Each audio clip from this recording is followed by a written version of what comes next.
नमस्कार, मैं अनीता चौधरी और न्यूज़ अड्डा इंडिया पे आप सभी का स्वागत है। जय भारत, जय हिंद। आज एक ऐसा वाकया हुआ, एक ऐसी इंसिडेंट हुई जो आपके अंदर, मेरे अंदर और हर भारतीय के दिल के अंदर वो हिलोरे मारने शुरू कर दिए कि कब पीओके हमारा होगा। दरअसल हिमाचल में इलेक्शन है और इलेक्शन कैंपेन के लिए राजनाथ सिंह हिमाचल में मौजूद थे। वो अभी अपना अभिभाषण दे रहे थे, तभी पीछे से भीड़ चिल्लाना शुरू कर दी कि राजनाथ जी पीओके चाहिए, पीओके चाहिए, पीओके चाहिए। तो राजनाथ जी भी बोले कि जल्दी ही मिल जाएगा, वो दिन दूर नहीं जब आपको पीओके मिल जाएगा। पीओके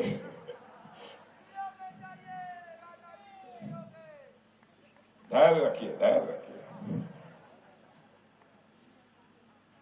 दरअसल ये पहली बार नहीं है। अभी आपने देखा होगा कि शौर्य दिवस के उपलक्ष्य में भी राजनाथ सिंह ने पाकिस्तान सरहद से पाकिस्तान को सीधे सीधे ललकारा था और कहा था कि पीओके के साथ कोई भी अनर्थ होता है तो भारत उस पर चुप नहीं बैठेगा। पीओके कहीं ना कहीं दबे अंदाज में, छिपे शब्दों में उन्होंने ये भी कह दिया था कि पीओके भारत का अभिन्न अंग है। यही नहीं, चिनार कॉर्प्स के जो कमांडर थे लेफ्टिनेंट अलहुजा, उन्होंने भी कहा कि हम तैयार हैं, बस सरकार का आदेश है। जिस दिन ये आदेश मिल जाएगा उस दिन हम पीछे नहीं हटेंगे। और वो पाकिस्तान ऑक्यूपाइड कश्मीर जो है, जिसको पाकिस्तान दबा के बैठा हुआ है, वो भारत का हिस्सा होगा। चारों तरफ से ऐसी आवाज़ें आ रही हैं, हमारे अंदर भी ऐसी आवाज़ें आ रही हैं कि कब ये पाकिस्तान ऑक्यूपाइड कश्मीर भारत का अभिन्न हिस्सा होने जा रहा है। ये ऐसा नहीं है कि ये पहली बार हो रहा है। लोगों के दिल में तो बार बार ये सवाल उठते थे कि ठीक है, कश्मीर तो आपने ले लिया, आखिर पाकिस्तान ऑक्यूपाइड कश्मीर का क्या होगा? वो भी तो भारत का ही हिस्सा है। क्योंकि जब 5 अगस्त 2019 को कश्मीर से धारा 370 और 35 से हटाई गई थी, तो उस वक्त अपने उद्बोधन में इस देश के गृह मंत्री अमित शाह ने कहा था कि ये सिर्फ एक शुरुआत है, हम पीओके भी अखंड भारत का निर्माण करेंगे और जितने भी जमीनें भारत की छीनी गई हैं, उस पर किसी ने कब्जा किया हुआ है, उसको हम लेकर रहेंगे। ये बात खुले शब्दों में उन्होंने कहा था पीओके के लिए, लेकिन कहीं ना कहीं इशारा चीन को भी गया था और अक्सर चीन को लेकर के चीन तिलमिला भी गया था। हालांकि शी जिनपिंग आ गए हैं, लेकिन उनके अंदर उनके तीसरी बार उनकी सरकार वहाँ पे कायम हो गई है चीन में, लेकिन गृह गलत फिर भी शुरू हो गया है। लोगों की जुबानों को, उनकी आवाज़ को दबाया जा रहा है और यहाँ भारत के लोग पीओके अपने हिस्से में लेने की अपने आवाज़ को बुलंद कर रहे हैं। दरअसल इस पीओके को अगर ले लिया जाता है तो इसका प्रभाव चीन पर क्या पड़ेगा, ये जानना बेहद ज़रूरी है। इकोनॉमिक कॉरिडोर, जिसको कि चीन पाकिस्तान इकोनॉमिक सीपीएसी कहते हैं, इकोनॉमिक कॉरिडोर कहते हैं, वो जो है उसको लेकर के चीन बिल्कुल बुरी तरह से तिलमिला जाएगा। चीन वो देश है जो विस्तारवाद में विश्वास करता है और इस विस्तारवाद की नीति के साथ उसकी मंशा हमेशा यही रहती है कि किसी भी तरह भारत की सरहदों पे वो अपनी सरहद को और नज़दीक ले जाए और उसके बाद भारत की ज़मीन को वो हथियाना शुरू कर दे। लेकिन अभी तक उसको कामयाबी नहीं हासिल हो पाई है। करगिल में भी कहीं ना कहीं चीन की यही मंशा थी कि अगर NH1 पे पाकिस्तान का कब्जा होता है तो पाकिस्तान उसके कब्जे में रहेगा और उसके बाद सियाचिन से लेकर के लद्दाख तक चीन उस पर अपनी नज़र बना के रखेगा। NH1 जो कि ट्रेड के लिए बेहद इम्पॉर्टेंट रूट माना जाता है, उस पर चीन और पाकिस्तान के बहाने चीन का कब्जा होगा। वैसे ही नाथुला को लेकर के भी ऐसे एम्बुश जो है वो हो चुके हैं, लेकिन वहाँ भी चीन हार चुका है। अगर हम देखें तो वो लद्दाख में कई बार इनकर्शन करता है, लेकिन फिर उसे मुंह की खानी पड़ती है। और कई बार ऐसा होता है कि वो तवांग पे भी नज़रें गड़ाता है, अरुणाचल पे भी नज़रें गड़ाता है, लेकिन फिर वहाँ भी वो नज़र झुकाकर पीछे हट जाता है। चीन की दरअसल फितरत ही यही है। चीन बहुत कोशिश कर रहा है, चाहे वो साउथ चाइना सी हो उसके बहाने, चाहे वो सरहदें हों पाकिस्तान और चीन की उसके बहाने, वो भारत के नज़दीक उसके सरहद पर आकर अंदर घुसने की कवायद जो है उसकी कम नहीं होती है।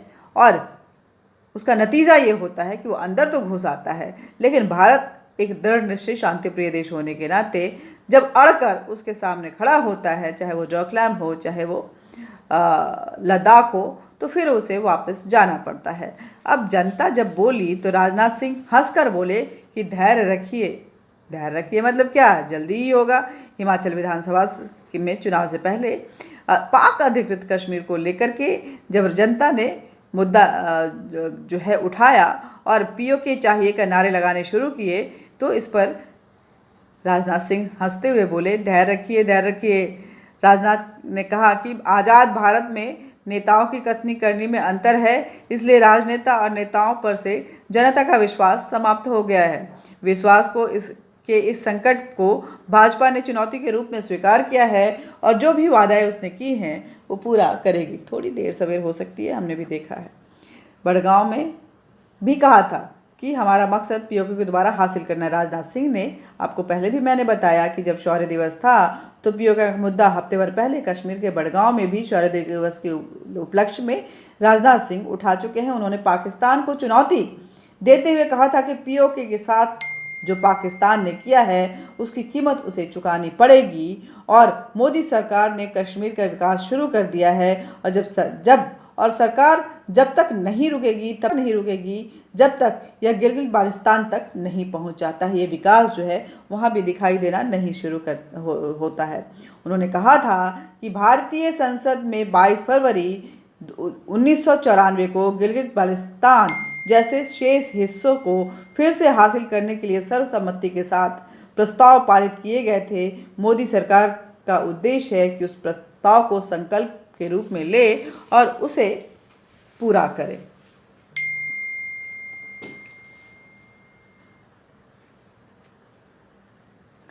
सौर दिवस के उपलक्ष्य में जब रक्षा मंत्री की ओर से ऐसे दावे किए गए थे, ऐसे बयान दिए गए थे, तब श्रीनगर के चिनार कॉर्प्स के कमांडर लेफ्टिनेंट जनरल ADS औजाला ने भी कहा था कि भारतीय सेना पाकिस्तान के कब्जे वाली कश्मीर के शेष हिस्सों पर फिर से कब्जा करने के लिए पूरी तरह से तैयार है, बस सरकार के आदेश का इंतज़ार है।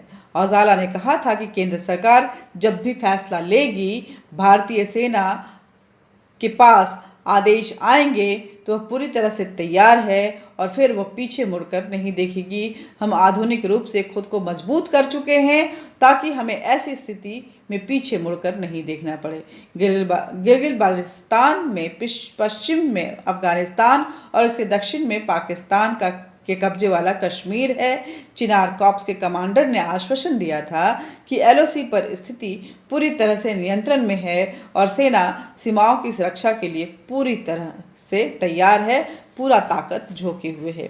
जम्मू कश्मीर का हिस्सा है पीओके, ये बार बार कहा जा चुका है भारत सरकार की तरफ से। पीओके यानी पाकिस्तान अधिकृत कश्मीर भारत का हिस्सा है जो पाकिस्तान के साथ लगता है। 1947 में बंटवारे के बाद पाकिस्तान ने काबिलाई विद्रोहियों की मदद से जम्मू कश्मीर के इस हिस्से पे कब्जा कर लिया था। भारतीय फौज इस हिस्से को वापस लेने के लिए लड़ रही है, मगर उस समय भारत के तत्कालीन प्रधानमंत्री जब वो लड़ रहे थे तो जवाहरलाल नेहरू कश्मीर के मुद्दे पर संयुक्त राष्ट्र संघ UN चले गए। UN ने दखल देकर दोनों देशों के बीच युद्ध विराम करवा दिया।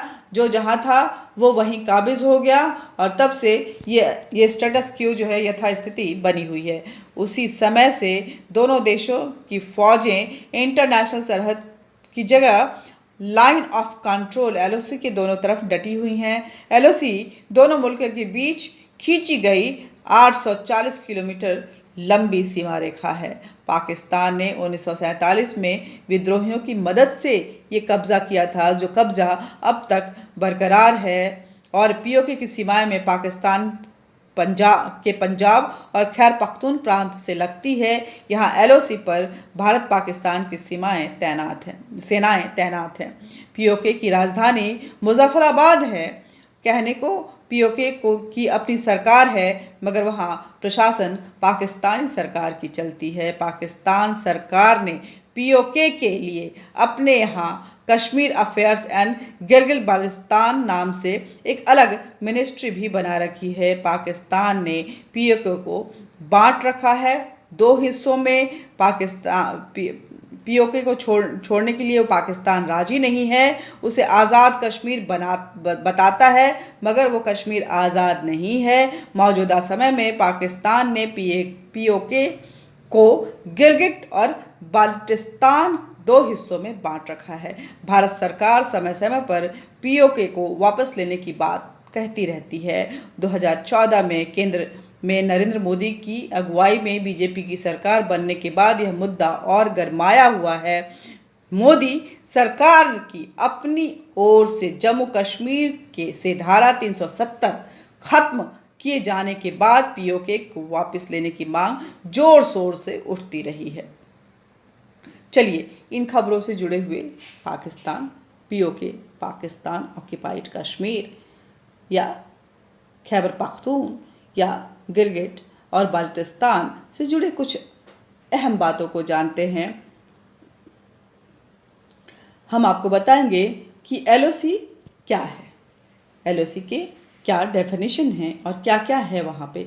भारत पाकिस्तान के बीच में 3,323 किलोमीटर का इंटरनेशनल बॉर्डर है, जिसे हम आईबी कहते हैं। इसके अलावा लाइन ऑफ कंट्रोल भी है। जम्मू कश्मीर पाकिस्तान के साथ 1,222 किलोमीटर बॉर्डर साझा करता है। इसके बाद राजस्थान 1,170 किलोमीटर, गुजरात 506 किलोमीटर, जबकि पंजाब की अगर बात करें तो 425 किलोमीटर की सीमा पाकिस्तान के साथ साझा करता है। ये हमारे पाकिस्तान सरहद की स्थिति है, उनके साथ हमारे जो समीकरण हैं। एलओसी की लंबाई 776 किलोमीटर मानी जाती है, लेकिन यह आधिकारिक आंकड़ा नहीं है। एलओसी सिर्फ जम्मू कश्मीर में है। 1947 में दोनों देशों के बीच बंटवारे के बाद टकराव हुआ। पाकिस्तानी सेना ने जम्मू कश्मीर के कुछ हिस्सों पे कब्जा कर लिया काबिलियाइयों की मदद से। एलओसी पाक के कब्जे वाले कश्मीर और गिलगित बाल्टिस्तान को अलग करती है। 1972 में हुए शिमला समझौते के बाद ऐसा लगा था कि अब कोई सीज फायर का उल्लंघन नहीं होगा, लेकिन लगातार होते रहा है। और 1972 में हुए शिमला समझौते के बाद यह वजूद में आया कि हाँ, ये एलओसी है और यहाँ पे गिलगित और बाल्टिस्तान को अलग करती है। एलओसी अखनूर सेक्टर के मानावर तवी इलाके में भूरे चक गांव से शुरू होती है और करगिल सेक्टर में सियाचिन हिमखंड सीमा पर जाकर खत्म होती है। जहां एलओसी खत्म होती है उस स्थान को एनजे 9842 कहते हैं। इसका मतलब है ईस्टर्न लैटिट्यूड पर 98 डिग्री और नॉर्दर्न लैटिट्यूड पर 42 डिग्री का ये भौगोलिक समीकरण वहाँ पे है। और ये है हमारे और पाकिस्तान के बीच की सरहद की पूरी समीकरण, पूरा गणित। और इस गणित में सियाचिन में जिस ऊंचाई पर हमारी सेना तैनात है, सिर्फ उस सरहद की सुरक्षा में न जाने कितने सैनिकों ने अपनी जान दे दी है। हालांकि जान गोलियों से नहीं गई है, इस मौसम की मार रही है। लेकिन फ़िलहाल जब से 2014 के बाद से जब से ये मोदी सरकार आई है, तब से ये कोशिश की जाती है कि उनको उत्कृष्ट क्वालिटी के कपड़े और जूते और सुरक्षा कवच दिए जाएं, ताकि मौसम की मार वहाँ तैनात सैनिकों पे नहीं पड़े। तांगधार में भी अगर हम देखें कश्मीर घाटी में, तो कुछ ऐसी ही स्थिति है, जो भौगोलिक स्थिति है, वेदर कुछ ऐसा ही है। पूरा ये एलओसी अपने भौगोलिक स्थिति की वजह से कहीं ना कहीं एक चुनौती है भारत के लिए, लेकिन भारत इस चुनौती को पिछले जब से आज़ादी हुई है 1947 के बाद से स्वीकार किया हुआ है और पाकिस्तान को शिकस्त देता रहता है।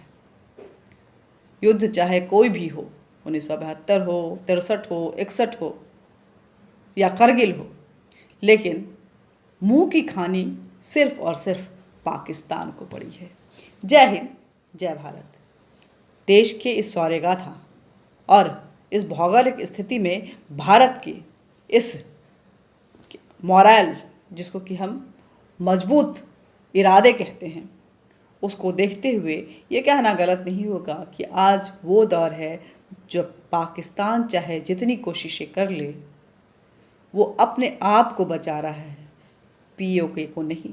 जिस दिन भारत अपनी नज़रें उठाएगा वो पाकिस्तान अधिकृत कश्मीर भारत का हो जाएगा। जय हिंद, जय भारत।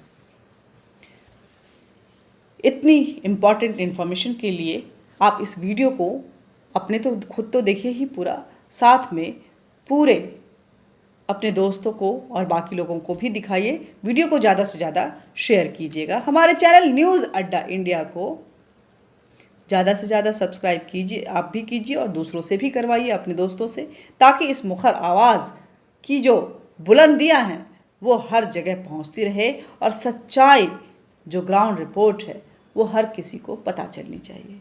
साथ ही